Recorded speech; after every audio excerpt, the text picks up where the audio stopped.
A very good afternoon to all of you, my students. Welcome, my young leaders. Today, I'll be taking the English class of class 10 students. So, welcome, my young leaders. Today, let's make English easy, exciting, and empowering. Because when you master the words, you master the world. Right? Right now? तो स्वागत है आपका English के class 10 के video lecture में। आज हम शुरुआत कर रहे हैं फर्स्ट फ्लाइट टेक्स्ट बुक के chapter 1 a letter to God के chapter. The writer of this chapter name is G.L. Fuentes. His full name is Gregorio Lopez Y. Fuentes. He is the one of the famous Mexican writer who write about the common people, means मतलब एक आम लोगों की ज़िंदगी के बारे में, किसानों के संघर्ष के बारे में और रूरल मेक्सिको के बारे में लिखने के लिए ये काफ़ी ज़्यादा फेमस है। इनकी लिखी हुई कहानियाँ आपको इमोशनल डेप्थ देखने को मिलेंगी, सोशल इश्यूज़ देखने को मिलेंगी और असली ज़िंदगी का दर्पण देखने को मिलता है। अ लेटर टू गॉड भी एक ऐसी ही स्टोरी है जिसमें एक ईमानदार और भगवान पर पूरा विश्वास रखने वाला किसान लेंचो की ज़िंदगी दिखाई गई है। जब एक तूफ़ानी बारिश और ओले उसकी पूरी फसल बर्बाद कर देते हैं तो लेंचो बिना डरे गॉड को एक लेटर लिखता है, उसमें पैसों की मदद मांगता है। लेकिन जब पोस्ट ऑफिस के लोग इस लेटर को देखते हैं तो उनका रिस्पॉन्स क्या होता है और जब लेंचो को पैसे मिलता है तो उसका रिएक्शन कैसा होता है। इस कहानी में आपको फेथ, उसकी पूरी मतलब भगवान के ऊपर पूरा विश्वास देखने को मिलेगा, उसकी काइंडनेस को और साथ ही साथ उसकी मिसअंडरस्टैंडिंग। इसका एक कंप्लीट यूनिक कॉम्बिनेशन आपको इस चैप्टर में देखने को मिलेगा। तो चलिए शुरू करते हैं अपना हमारा chapter a letter to God, जो एक दिल को छू लेने वाली कहानी है जो आपको सोचने पर मजबूर कर देगी। So students, late us start with the chapter first paragraph. I will be reading the chapter lines 1 by 1।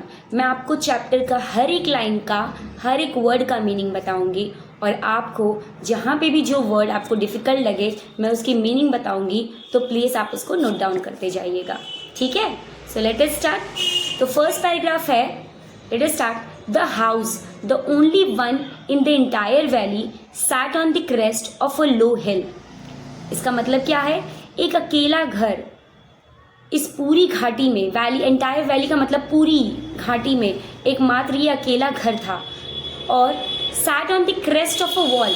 Crest का मतलब होता है, बेटा लिख सकते हो आप लोग, क्रेस्ट का मतलब होता है पहाड़ी का ऊंचे पार्ट, मतलब जो पहाड़ी का ऊंचा वाला पार्ट, जो चोटी होती है, उस चोटी वाला जो हिस्सा होता है उसको हम कहते हैं क्रेस्ट, ठीक है। तो ये जो घर था लेंचो का, ये पूरी घाटी में एक अकेला घर था और जो कहाँ पर था?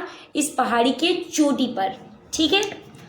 Now second line, from this height one could see the river and the field of ripe corn dotted with the flowers that always promised a good harvest. तो इस ऊंचाई से एक नदी, फ्रॉम दिस हाइट मतलब इस ऊंचाई से एक नदी और मक्के के खेत दिखते थे जिसमें छोटे छोटे फूल थे जो हमेशा अच्छी फसल का वादा करते थे। जैसे जब मकई का पेड़ अगर अच्छे फूल दिखाई देते हैं तो इससे क्या पता चलता है कि वो बहुत ही अच्छी फसल आने वाले टाइम में देने वाली है, ठीक है। तो यहाँ पे आपको मैं बता दूँ, इस फ्रेज का मतलब है डॉटेड विद फ्लावर्स, का मतलब होता है जगह जगह फूल लगे हुए हैं। डॉटेड का मतलब क्या है? जगह जगह वहाँ पे क्या लगे हैं? फूल लगे हुए थे। The only thing, third line, the only thing the earth needed was a downpour और एटलीस्ट अ शावर। अब इस ज़मीन पर इस जो खेत थी इसको बस किस चीज़ की ज़रूरत थी? डाउनपोर। डाउनपोर मतलब बारिश, तेज़ बारिश, लेकिन इतना भी तेज़ बारिश नहीं, मतलब भरपूर इतना पानी हो जिससे खेत को अच्छा खासा पानी मिल जाए, नहीं तो कम से कम एक हल्की बारिश है। एटलीस्ट अ शावर मतलब हल्की बारिश, चाहे थोड़ा सा तेज़ बारिश या हल्का सा बारिश तो एटलीस्ट होना हो, कि मतलब उसको ज़रूरत थी उस खेत को। Fourth line, and through out the morning Lencho who knew his fields intimately had done nothing else but see the sky towards the north east. अब इसमें ये क्या कह रहा है? And through out the morning Lencho, अब पूरी सुबह लेंचो जो अपने खेतों के बारे में अच्छी तरीके से जानता था, वो सिर्फ नॉर्थ ईस्ट की तरफ, नॉर्थ ईस्ट मतलब पूर्वोत्तर की तरफ की दिशा में आसमान को वो देखता रहा बारिश की उम्मीद में। अब क्या होता है, आपने भी सुना होगा, जो गांव के खेत होते हैं तो वहाँ पे जब किसान बारिश का जैसे फसल का जब टाइम होता है तो जब फसल को पानी की ज़रूरत होती है तो हर किसान चाहता है, भगवान से उम्मीद लगाता है और कहता है कि एक अच्छी सी बारिश दे दे ताकि उसकी फसल और अच्छी हो जाए। ठीक है, नाउ सो ये आपका पहला पैराग्राफ था। Second paragraph, now we are really going to get some water women. अब ये लेंचो किसको कह रहे हैं, ये वुमेन कौन है, वो अपनी वाइफ को कह रहे हैं वुमेन। ठीक है, तो वो उनसे कह रहे हैं कि अब हमें लगता है सच में पानी मिलने वाला है। क्यों? क्योंकि उनको आसमान में ऐसा कुछ दिखाई दे रहा होता है। ऐसे होता है ना, बारिश आने से पहले आपका मौसम पूरा बदल जाता है, बादल लग जाते हैं। ठीक है, तो वैसे ही लेंचो को भी जब बारिश बादल की ओर वो देख रहा होता है तो उसको लगता है हमें मतलब उसे बारिश मिलने वाली है जिससे उसकी फसल अच्छी फसल होगी। ठीक है, the women who was preparing super replied yes God willing. अब ये जो औरत क्या बना रही थी, सुपर क्या होता है बेटा, सुपर का मतलब होता है रात का खाना। तो ये जो इनकी वाइफ थी वो क्या बना रही थी, रात का खाना बना रही थी और वो रिप्लाई करती हैं कि मतलब हाँ भगवान करे ऐसा ही हो। ठीक है, तो सुपर का मतलब समझा आपने, रात का खाना। The older boys were working in the field while the smaller ones were playing near the house until the woman called to them all, come for dinner. अब ये ओल्डर बॉय का मतलब क्या है, ओल्डर मतलब बड़ा बेटा। जो इनका बड़ा बेटा होता है वो खेत में काम कर रहा होता है और जो छोटे बच्चे मतलब जो उनके छोटे बच्चे होते हैं वो घर के पास खेल रहे होते हैं। कब तक, अंटिल मतलब तब तक जब तक उनकी माँ उनको खाने पर सबको बुलाती नहीं है, कहती हैं कम फॉर डिनर, आओ खाना खा लो। तो यहाँ डिनर का मतलब क्या है, रात का खाना, और सुपर का भी मतलब क्या है, रात का खाना। तो ये क्या है, सिनोनिम्स है। ठीक है, it was during the meal that just as Lencho had predicted big drops of rain began to fall. अब ये खाने का ही वक्त था जब वो खाना खा रहे थे, मतलब it was during the meal मतलब जब वो खाना खा रहे थे तभी जैसे लेंचो ने पहले से ही अनुमान लगाया, लेंचो ने मतलब बादल को देख के बोला था ना कि लगता है बारिश होने वाला है, तो जैसा उसने प्रेडिक्शन की होती है, प्रेडिक्ट मतलब अनुमान, जैसे उसने अनुमान लगाया था वैसे वो देखता है कि बड़े बड़े पानी के बूंदे गिरने लगी। ठीक है, तो यहाँ रेन के ड्रॉप्स बड़े थे। ठीक है, रेन्स के ड्रॉप्स बड़े थे का मतलब क्या है, रेन के ड्रॉप्स बड़े का मतलब बारिश तेज थी। जब रेन की बूंदे आपको कब बड़ी बड़ी कब बोलते हो, जब बारिश क्या होती है, तेज होती है, वरना जब हल्की होती है तो आप क्या बोलते हो, हल्की बारिश आ रही है। So fifth line, in the north east huge mountains of clouds could be seen approaching. North east side में वो दिखता है कि पूरा बादल क्या हो गया है, पूरा बादल घिर गया है और जैसे लग रहा है कि वो बादल किस दिशा में आ रहा है, उन्हीं की दिशा में आ रहा है। ठीक, the air was fresh and sweet. अब जब बारिश होती है या फिर बारिश होने वाली होती है तो मौसम क्या होता है, बहुत ही ज़्यादा फ्रेश लगता है, मतलब बहुत ठंडी ठंडी हवा लगती है और बहुत ही स्वीट मतलब बहुत ही मन को छू देने वाला होता है। ठीक है, हवा ताज़ा और मीठी सी हो गई थी, तो यहाँ स्वीट का मतलब है खुशबू भरी और सुखद वाली। क्यों सुखद वाली, क्योंकि इसको इसी बारिश का काफ़ी ज़्यादा इंतज़ार था, तो ये सुखद वाली इसलिए कहा है। The man went out for no other reason than to have the pleasure of feeling the rain on his body. अब यहाँ पे द मैन वेंट आउट का मतलब क्या है, अब जैसे ही लेंचो को बारिश का इंतज़ार था, वो खाना खा रहा था रात को। ठीक है, तो जैसे ही उसने देखा कि बारिश स्टार्ट हो गई है तो वो तुरंत ही बिना कोई वजह के बस तुरंत ही उस बारिश का प्लेजर ऑफ फीलिंग मतलब उस बारिश का पूर्ण मज़ा लेने के लिए वो क्या करता है, अपने बॉडी पे वो फील करना चाहता था उस बारिश को, तो इसलिए वो तुरंत ही बाहर चला आता है। ठीक है, and when he returned he explained, these aren't raindrops falling from the sky, they are new coins. The big coins are 10 cent pieces and the little ones are 5. अब जब वो वापस आता है, मतलब बारिश का लुत्फ उठाने के बाद जब वो वापस आता है तो वो बोलता है कि ये आसमान से पानी नहीं गिर रहा, ये सिक्के गिर रहे हैं। कॉइन्स मतलब ये सिक्के गिर रहे हैं। बड़े बूंदे कितने हैं, 10 सेंट। ठीक है, तो मेक्सिको में जो पैसे का जो जैसे हमारे यहाँ पे रुपीज़ होता है वैसे मैक्सिकन में सेंट होता है। तो वो बोलता है, उस बारिश को नाम देता है कि बारिश की जो मोटी मोटी बड़ी बड़ी बूंदें हैं वो 10 सेंट्स हैं और जो छोटी छोटी हैं वो 5 सेंट है। ठीक है, तो next line, paragraph 3, with a satisfied expression he regarded the field of ripe corn with its flowers draped in a curtain of rain. अब उसकी मुस्कान कैसी थी? सेटिस्फैक्शन वाली थी, वो बहुत ज़्यादा सेटिस्फाइड था, बारिश का इंतज़ार कर रहा था। तो लेंचो ने अपने पके हुए मक्के के खेतों को देखा जो बारिश की और उस अपने खेत को, जिस खेत पर उसके बारिश गिर रहे थे, उस बारिश को उसने क्या बोला कि जैसे बारिश की चादर ने उसके पूरे खेत को क्या कर लिया हो, लपेट लिया हो। तो यहाँ पे बेटा जो आपका वर्ड है draped in a curtain of rain, draped मतलब लिपटा हुआ और कर्टेन मतलब एक चादर, एक पर्दे की तरह क्या हुआ है, पूरा मतलब उस पर घिरा हुआ है, वैसा मतलब उस पर पूरा चादर की तरह दिख रहा है। तो यहाँ पे एक बारिश की चादर बिछ गई हो, इसका कहने का मतलब ये है यहाँ पे। But suddenly a strong wind began to blow and along with the rain very large hailstones began to flow.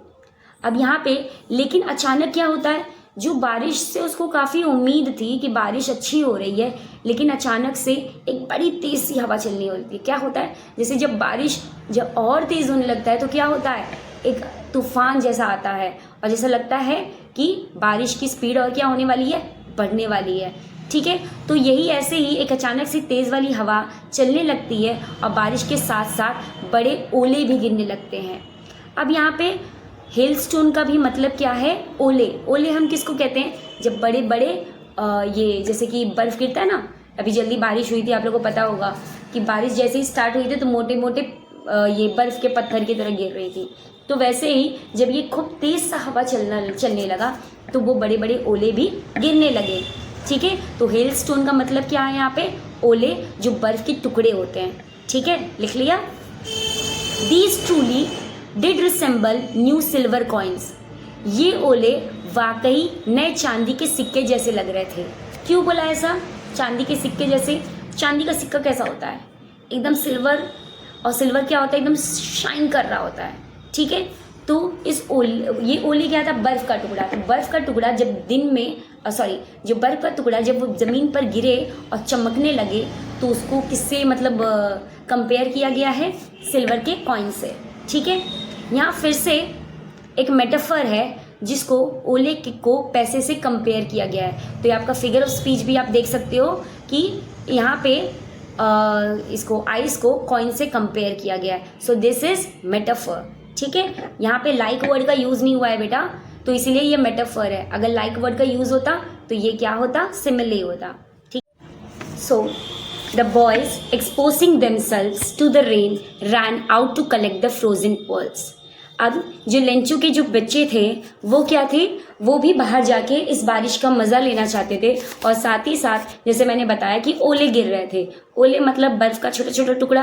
तो छोटे बच्चे क्या होते हैं, उनको बड़ा शौक होता है कि जब बर्फ़ के टुकड़े गिर रहे हैं, आपके घर में होता ऐसा होगा ना कि छोटे छोटे बच्चे क्या होते हैं, जब बारिश के समय छोटे छोटे बर्फ़ के टुकड़े गिरते हैं तो सारे बच्चे उठाने के लिए मतलब बड़ा खुशी से उसको उठाकर इकट्ठे करते हैं। तो वैसे ही ये भी बच्चे बाहर बारिश में मतलब भीगना भी चाहते थे और साथ ही साथ क्या करते हैं, वो भी इस फ्रोजन पर्ल्स क्यों बोला है, फ्रोजन पर्ल्स का यहाँ मतलब है, आपको बता दे रही हूँ बेटा, फ्रोजन पर्ल्स का मतलब यहाँ ओले को एक सुंदर नाम दिया गया है। जैसे ओले क्या होता है, मतलब बर्फ को एक चमकती मोती की तरह बताया गया है। ठीक है, next line, it's really getting bad now exclaimed the man, I hope it passes quickly, it did not pass quickly for an our. For an hour, the hail rained on the house, the garden, the hillside, the cornfield, on the whole valley. The field was white as if covered with salt. अब इसमें कहने का मतलब first line का क्या है, It's really getting bad now, exclaimed the man. अब ये आदमी है, यानी जो लेंचो है, वो ज़ोर से बोलता है, अब तो लगता है हालात सच में ख़राब हो रही हैं। अब जैसे कि बारिश बेटा जब होती है तो बारिश जब एक नॉर्मल होती है तो सबको अच्छी लगती है, लेकिन जब बारिश ऐसा तूफान ले आए या ऐसा इतना ज़्यादा बारिश आ जाए तो उससे क्या हो जाता है, बाढ़ जैसे हम लोग होता है ना कि बहुत ज़्यादा बारिश आए तो हमें क्या लगता है कि लगता है पूरा सब जगह पानी भर जाएगा, तो लोगों को दिक्कत होगी। तो वैसे ही इस लेंचो को भी बारिश तो चाहिए थी, लेकिन बारिश इतनी ज़्यादा हो गई थी कि उसको लगने लगा कि अब हालत ख़राब, मतलब उसकी फसल को एक नॉर्मल लेवल के वाटर की ज़रूरत थी, बारिश की ज़रूरत थी। लेकिन जब बारिश बहुत ज़्यादा हो जाएगा तो उसका खेत क्या हो जाएगा, बर्बाद हो जाएगा।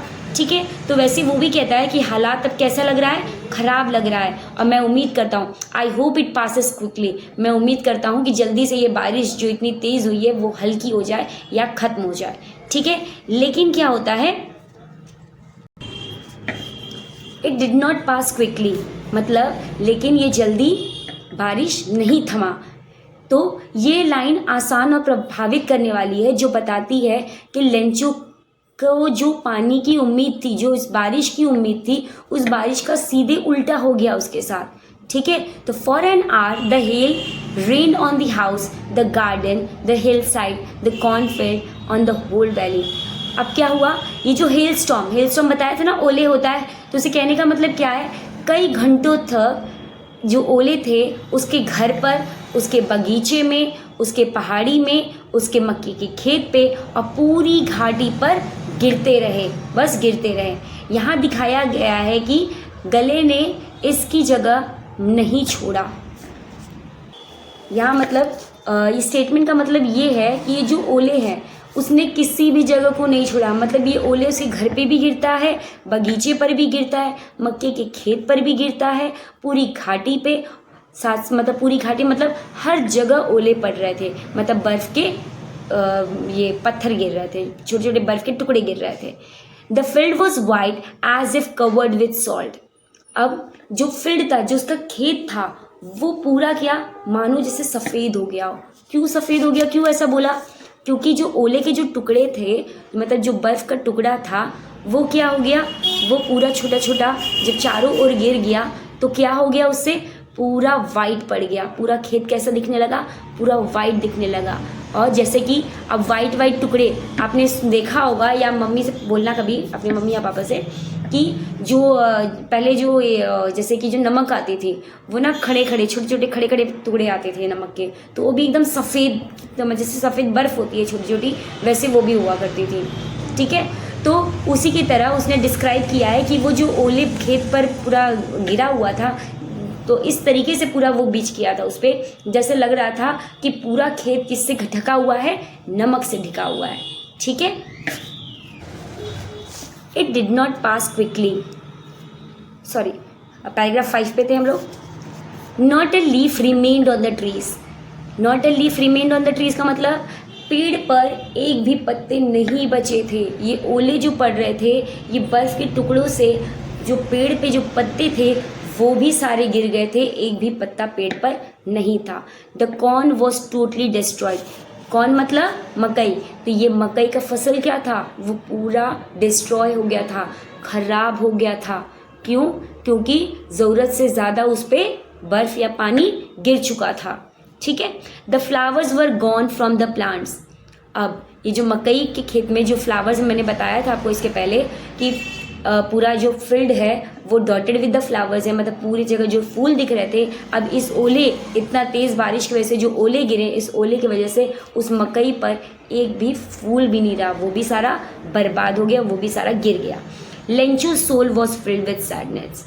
लेंचो का दिल पूरा उदासी से भर गया।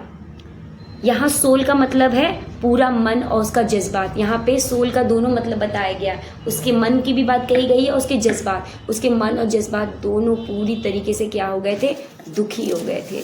ठीक है, When the storm had passed, he stood in the middle of the field and said to his sons, a plague of locusts would have left more than this. वो कहता है जब ओले और आंधी बंद हुए, मतलब जब स्टॉर्म मतलब ओले और आंधी, ठीक है, जब ये बंद हुए तो लेंचो पूरे खेत के बीच में खड़ा हो गया और अपने बेटों से बोलता है अ plague of locust. Plague of locust का मतलब होता है टिड्डों का झुंड। प्लेग ऑफ लोकस्ट का मतलब होता है टिड्डों का जो झुंड। ठीक है, तो अगर टिड्डा भी आ जाए, मतलब ये टिड्डों की झुंड की, जैसे टिड्डे का झुंड जिस भी खेत में चला जाता है ना, वो पूरे फसल को पूरा बर्बाद कर देता है। तो उसने इस टिड्डे के झुंड को उस ओले से कंपेयर किया है, बोला है कि जैसे टिड्डों का झुंड पूरा अगर आ जाए तो खेतों को पूरा खा जाता है, वैसे ये जो ओले पड़े हैं, ये जो आंधी तूफान आए, इससे उसने भी इसके खेत को क्या किया, खा लिया। ठीक है। The hail was left nothing this year we will have no corn. वो अपने बच्चों से बोलता है ओले ने हमारे लिए कुछ भी नहीं छोड़ा और इस साल लगता है कि हमें मकई का फसल नहीं मिलेगा। That night was a sorrowful one. अब उस दिन का रात उनका बहुत ही ज़्यादा उदासी भरा था। All our work for nothing. वो कहता है all our work for nothing का मतलब क्या है, वो कहता है कि हमारी सारी मेहनत क्या हो गया, बेकार हुई है। अब एक किसान क्या होता है, जब उसको खेती करना होता है तो उसके बीज लगाता है, उसको पूरा ध्यान देता है। बीज लगाने के बाद बहुत सारे जैसे फर्टिलाइजर्स हो गए और भी कुछ, मतलब कितने सारे प्रोसेस होते हैं, वो सारा करने के बाद तब तो जाके एक फसल होती है। और एक ओले ने आया, उसके पूरे मेहनत को क्या कर दिया, बर्बाद कर दिया। ठीक है। There is no one who can help us. वो कहता है अब हमारी मदद करने वाला भी कोई नहीं है। We will all go hungry this year. वो कहता है कि इस साल हम सभी भूखे रह जाएंगे।